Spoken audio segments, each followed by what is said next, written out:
Почитувани сограѓани, јас Митко Јанчев, кандидатурата за градоначалник на општина Кавадаци ја поднесов со голем ентузијазам и желба да направам крупни промени во нашата локална заедница, кои ќе придонесат кон подобрување на животните стандарди на сите граѓани во општина Кавадарци.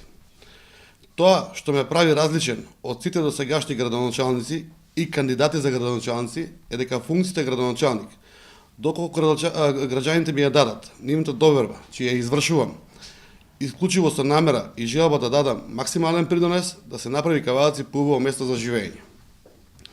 Јас се откажувам од градоначалничката плата. Јавно соопштувам дека нема да користам службено возило и службените обврски ќе ги извршувам со сопствено возило. Финансите средства од градоначалничката плата ќе се префрлаат на донаторска сметка.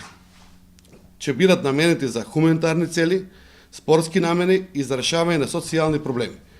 Овој фонд за 4 години ќе изнесува 50.000 евра, а распределбата на финансите средства ќе ја врши тело составено од социјални работници и истакнати хуманисти, а не Митко Јанчев. По овие два основи, буџет на општина Кавадаци ќе заштеди околу 150.000 евра за период од 4 години. Парите на граѓаните ќе се трошат одговорно, наменски и според реални потреби на граѓаните. Ве уверувам дека сегаш вашиот денар ќе биде најценет. Вашите даноци и такси уплатени во општинскиот буџет со мене како градоначалник ќе имаат голема вредност. Не случајно моето мото е Кавадарци на прво место.